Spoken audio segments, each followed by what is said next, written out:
everybody, it's me, Margaret, and I want to start today's video off by telling you about a mistake I made and hoping that you can learn from my mistake and not make the same one. Watch. So I went to Dollar Tree yesterday and I stocked up on some of this Just yarn. $1, 60 grams, great product, and I thought, look at me, what a bargain I got. But I was totally wrong. This is not a good bargain. I could have gotten more of this Premier Basics for a better price, and this is a better yarn. It doesn't feel a whole lot different, to be very honest with you, but this one, remember, has been checked with the Okotex company and it's free of 300 harmful chemicals and all that kind of stuff. Much better value too. Let me show you. So starting with Premier Just yarn from Dollar Tree, we'll divide that $1 skein by its 60 grams. And we'll see that it is 0.01666. So we are going to round that to 0.017 per gram. Now we'll take the regular price of Premier Basics, which is $2.99, and that's at Lovecrafts and Hirschner's. It's a little bit more expensive, just by pennies, at the Premier website, but let's use this, and we'll divide that by its 200 grams, and we find that it is 0.0149. So let's round that to 0.015 per gram. So we can see that it is slightly cheaper per gram already. But what if we applied discounts? Now we know that Dollar Tree never has any sales, right? No discounts or sales. At Hirschner's and at Love's Crafts, you can get the first time discount, and I think that is about 15% if I remember correctly. Let's put that over here. And you also get free shipping. Now at Love Crafts, you get free shipping if it's over $60, and that was what I did before. I also used a 30% off sale price, so that was good to know about that. As a matter of fact, they give you no free shipping at all. Here's the US customer table right here, and then international customers have to pay out the wazoo. So that's important to know about Hirschner's. Now, Love Crafts also gives you a loyalty discount after your first order. So that's really good to know. And in this case, it's 20% off. So let's go back and see what the savings would have been if I had applied my loyalty discount and ordered from Love Crafts. All right, so from Dollar Tree, I bought 16 skeins at 60 grams. So that was 960 grams total, and it cost me $16. Now the Basics comes in 200 gram skeins, so we can't get that 960 right there, so let's round it up to 1,000. So if it's 200 gram skeins, I'd have to buy what, 5 to get 1,000 grams. So 5 times $2.99 is going to give us $14.95, which is already cheaper than that $16 right there. So now let's do a discount. We'll subtract our 20% discount. So that means with the 20% discount, we would have paid $11.96 for 1,000 grams compared to $16 for 960 grams. Okay, so let's see what we've learned here. I wrote down some important notes from this. First of all, Dollar Tree is not always your best value, and I knew that. I mean, don't we all know that?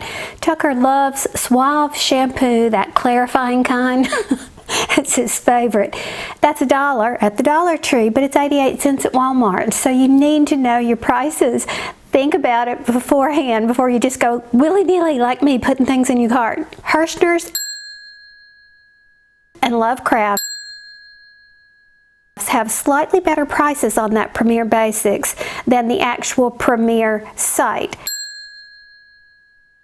However, Cheryl has firsthand experience about ordering from the Premier site, and she notes that they always have good sales and reasonable shipping.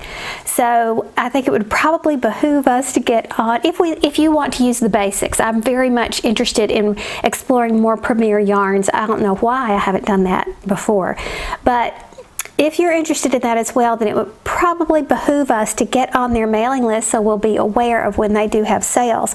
And they also have a rewards program that I haven't looked into yet, but there you go.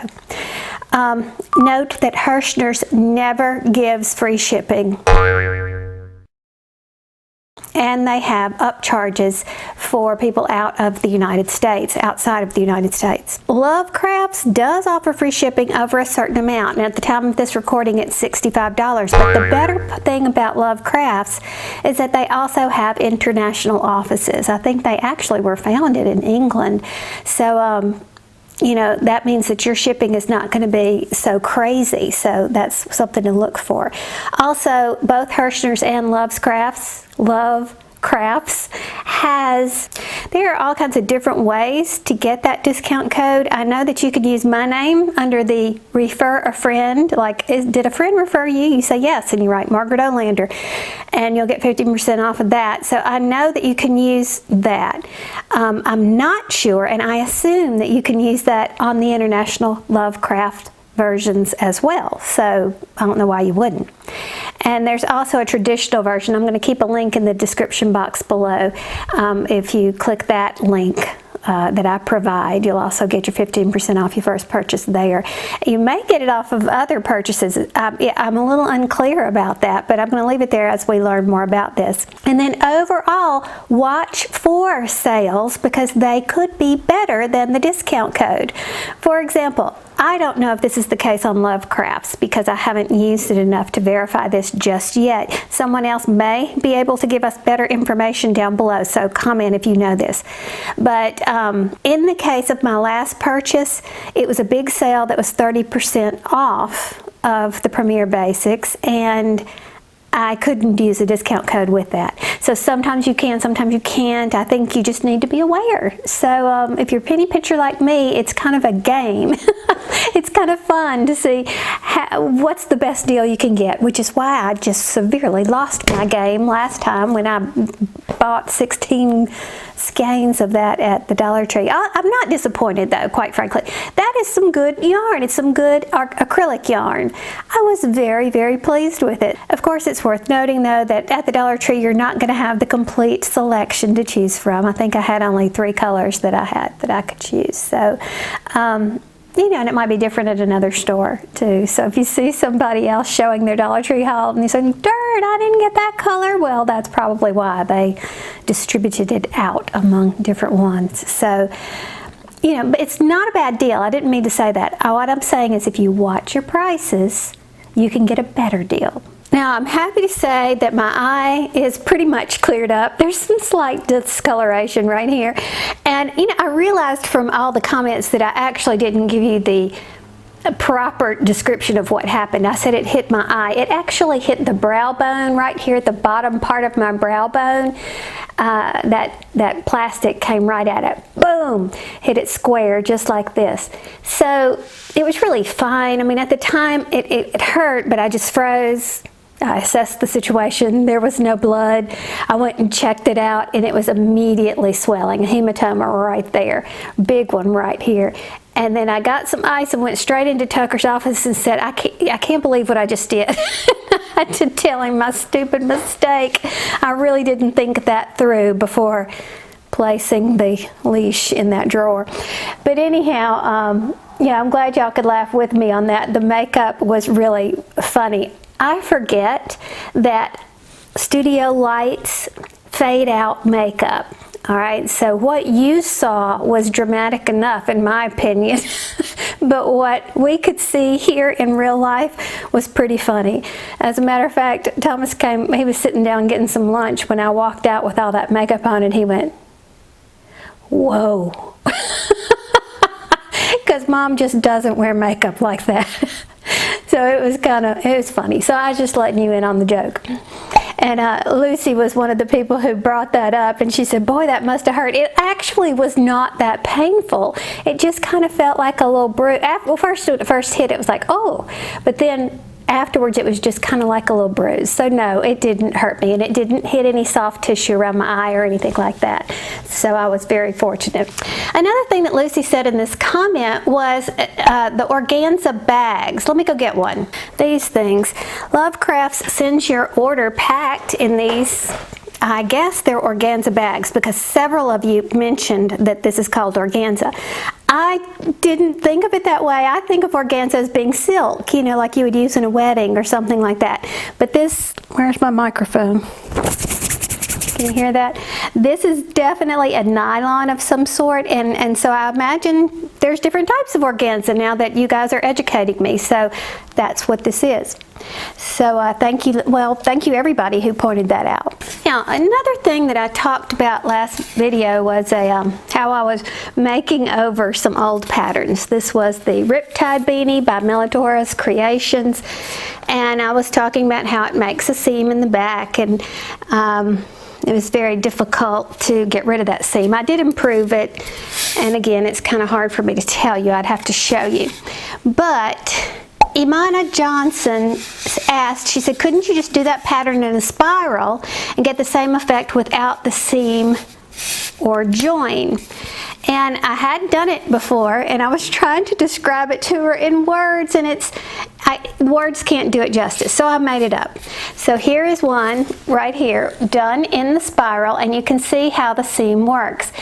It's nice. I mean, it's not, I like the way this does for a seam, but because of the nature of the way the pattern is built, you can't do it perfectly in a spiral. One row is done normal, like a normal double crochet row is, and then the next one is done by doing a back post double crochet. So when you switch from going to normal to a back post, you're going to get that little jump like that little jog, which is not a problem for me. So there's that. So also in that last video, I showed you my finished gingerbread blanket, and I told you the whole saga. It calls for pom-poms on the end. They're supposed to look like Christmas baubles. My cat tears up pom-poms, so that doesn't work. And then Jenny Lee 63 suggested that I use faux fur poms on each of the corners, and that worked out great. And I totally forgot about this, but on a previous video when I was explaining my dilemma, Terry Hoskinson had told me her technique for keeping the pom-poms together. And let me read it. She says, regarding the pom-pom and cat issues, I have 4, so she knows about cats. When I make my poms using my clover maker, which I use a clover maker, pom-pom maker, I wrap some, and then I add a squirt of glue of washable fabric glue. Wrap some more and another squirt of glue, and I do this on both sides and then tie it off with the yarn. And so far they've survived her 4 fur babies. So this is an awesome technique. I want to try it, and I completely forgotten about it. She gave me this suggestion a few videos back, and then you know how my brain works. Poosh! So right now I've solved that particular blanket palm problem with the faux furs. But I think in the future I'm going to try this technique. I might probably need to print this out and stick it somewhere so I'll remember, and see if I can thwart Buzzy on her attempts to tear up my palms. Okay. I am almost finished with my corner to corner bunny blanket. Repeat Crafter Me is the pattern. I was telling you about it before, and Carolyn said, I saw that bunny corner to corner blanket and I want to try it too. So it'll be my first, so maybe I'll just wait for your comments before I begin. And already at that point I responded to her, and I do have a few observations as a newbie corner to corner person. It is a beautiful day in the neighborhood, and here I am with my new furniture. So I'm going to sit outside to talk about my finished project. When I filmed that previous clip, I said I was almost finished with it, and I was at that time, but I finished it last night, complete with the border and everything. So I want to talk a little bit about it, and in case you're interested in doing a corner to corner. First of all, I believe that this is an excellent one to begin with if you are a beginner, and that's what I was. This was my very first one. I'm a seasoned crocheter, but I have never done a corner to corner blanket. First of all, it's small. I mean, this is a good size. I would consider this to be something like a car seat blanket I think those have a name, but I'm not sure what it is. That would be perfect to put on a baby in a car seat. Another reason I think it's good for beginners is because it has minimal color. So you don't have a whole lot of color management going on where you're switching colors around and needing a whole lot of bobbins. Now, I have to say that I made a few mistakes. There was things that I would do differently, and I actually got better, of course, as I went along. I started down in this corner, I believe, and I worked this direction. And you can see that early on, I made sort of a mistake right here. I was not pulling tightly when I was beginning all of this. I was scared to death of making things pucker, as was a warning that I heard on one of the videos. Now, first and foremost, I did pull up videos to see exactly how to do this stitch. And the first person I looked at was Terry of the Yarn Joy podcast. Terry is a longtime friend of mine, a longtime subscriber of my channel, and so I naturally gravitated toward her. She had done a wonderful tutorial and I understood it perfectly clear. But my nature is to look at more people. I want to see what other people have to say about it, and I just look and look and look and look, and then I finally feel ready, then that's when I begin. So if you need just one, I would recommend Terry's. I learned that the average person, when you start down here and you're increasing as you go up like this, and then you begin to decrease the number of blocks that you complete up at the top. When you're increasing, there is this method when you get to the end of the row where you chain 6 and then you begin your block in the 4th chain from the hook. Now, people referred to that as the 6 and 4 method. Chain 6, begin in the 4th chain from the hook. And that's what I did when I started down here. That's the way Terry taught me. That's where majority of people did. Well, because I was still very interested in this, I kept watching videos even after I began the project. And I found one that was like my favorite 5 tips of color changing with corner to corner. I don't know what it was called, but I'm going to link it down below. And this person suggested that instead of doing 6 and then chain into the 4th, double crochet into the 4th, to chain 5 and double crochet into the 3rd in order to reduce this space right here that you have. It kind of just pulls it in tighter, and she suggests makes for better color changes. And I'm going to have to say that in my case, with my style of crocheting, it worked better for me. I didn't realize how clearly you could see it on camera. Below that line, you can see where I was using the 6-4 method, and above the line, you can see where I was using the 5-3 method. Maybe, I'm not sure. Do you see how I have a little black right there? How it kind of extends off to the side like that. And then down here, this happened. I was not pulling my blocks together tightly. I was paranoid for making them pucker because of some tip I heard somewhere else. Once I figured out this other tip about the 5 and 3, and I began to feel more confident in my work, you can see I did pull things tighter, and it began to look just better, like it's supposed to look. So I found what works for me. There's nothing wrong with that 6 and 4 method. It is the more universally accepted method.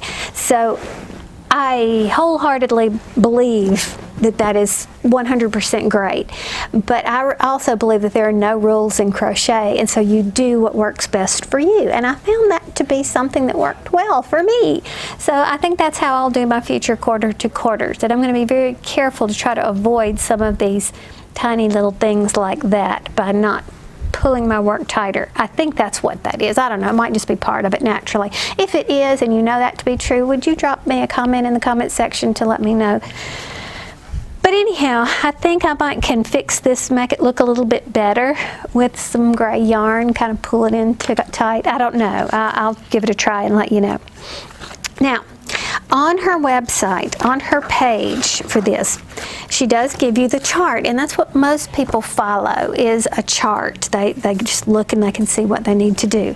However, one of her viewers had also written out each line, and this is what I use, and I really wish that everybody would do that, but that's not the case for the most part. But I do want to shout out an error so you can be sure not to get confused as I did, and that was on row 54. I'm going to put this in the description box too. Hopefully I'll remember. If I don't, shout me out and make me do that. Okay, row 54, it says, it tells you the different colors, and when it got to pink it said 54. Well, there was only supposed to be 24 blocks in that particular row, so obviously that's an error, right? But the question was, is it 5 or is it 4? Since it said 54, and the true answer is 4. So I will put that little notation down at the bottom. Now, if you read on her page and read the comments, which I did, you're going to also find someone tell you that there's an error in row 20. I did not see that as an error. I went back, I double checked, it's not an error. So I'm not sure what that person was talking about, but that's just worth noting. Sarah, Repeat Crafter Me, does not respond to any questions on that, so I can be happy to tell you my experience if you have a question with this particular blanket, but I'm not sure how you reach Sarah to get any help on that. So there's that. All right, I think I covered everything I wanted to say about this. It was fun, and now I'm going to do another corner to corner. So on my way back up the stairs just now, I saw my hoodie that was just laying on a chair, and I grabbed it because there's something in here. It's one of my better ideas that I need to show you. It is very windy here in Texas, and it's nothing for us to have 10 to 15 mile an hour winds constantly. So sometimes when it gets up in the 20-degree range, it's really hard to keep your hood on. Now, I wear hoodies a lot, and I think the reason why is because they're just easy to take on and off. I never seem to be able to maintain a constant temperature. I'm either too hot or too cold. We laugh and say that there's only 1 degree where I'm comfortable. But I solved the problem by always having a jacket with me that I can take on and off. Well, if I'm walking the dog outside with a hoodie on, if it's a little chillier and I want something over my ears, or just, just around my head, I'll put that hood on, right? But if it's windy, it blows the hood right off. Now, yes, it does have these little ties, and you can tie it under your chinny chin chin, but I just feel stupid with that tied under my chin. I can't stand that feeling either. So I thought, what if I had something that clipped it to the top of my head? And that's what this is. The Wig Clips is what it is you actually can buy these in a little package, which I did off of Amazon, and you sew them into wigs, and they hold the wig on your head, apparently. So this is how they work. They pop in and out like that. So I sewed it on so that if I'm walking and it's windy, I pop it open, and then I can just slide it under my hair, and then it's on like this, and it stays put, and it's awesome. It keeps it on my head. I don't even feel it, don't even know that it's there, and I don't have to tie these dumb things under my chin, which give me that feeling which I can't stand.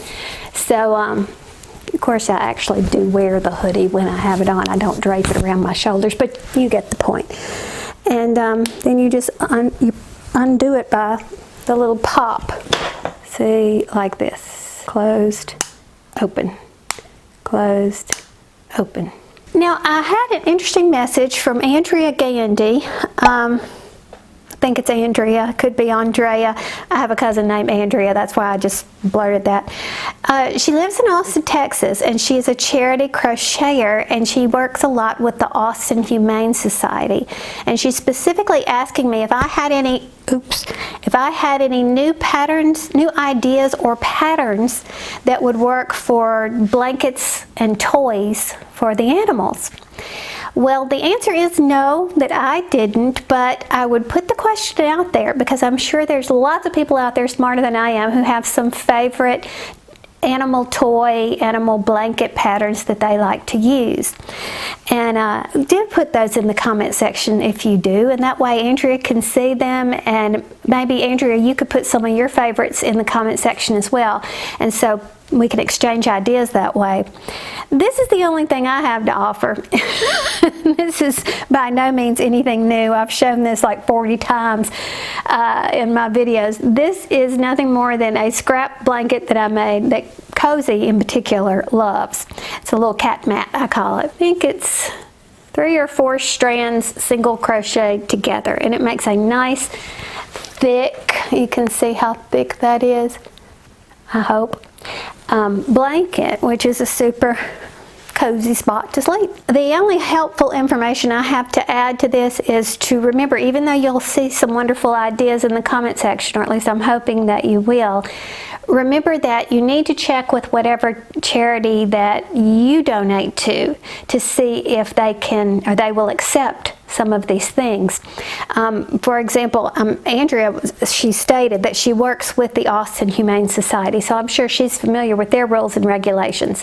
But just because she lists something that works well for her charity, it may not work at the place that you want to donate.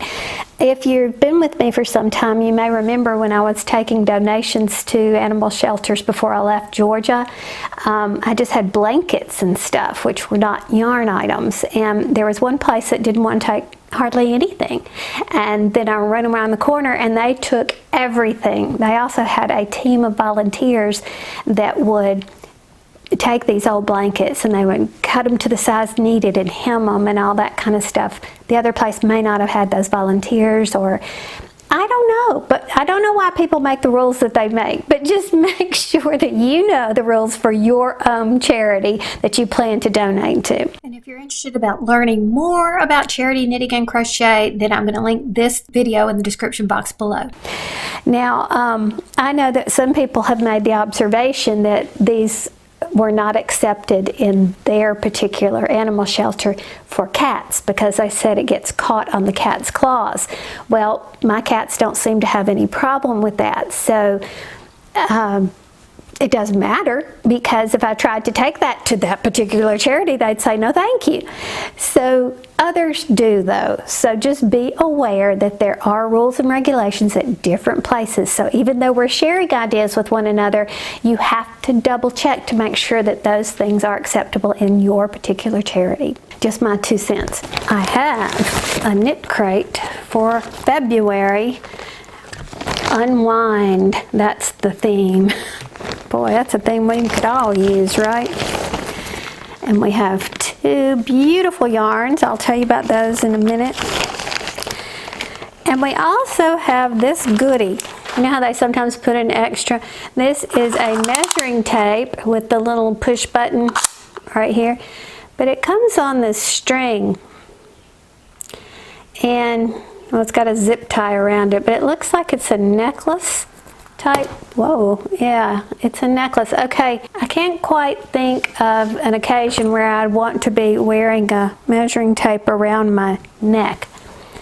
I guess if I was shopping for a piece of furniture or something, I'd want to have it handy, but regardless, it's a great measuring tape and it works really well.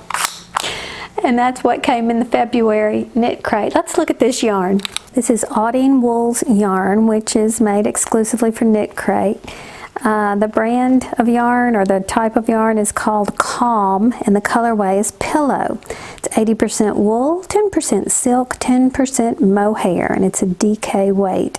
And of course, we always hand wash that and lay flat to dry.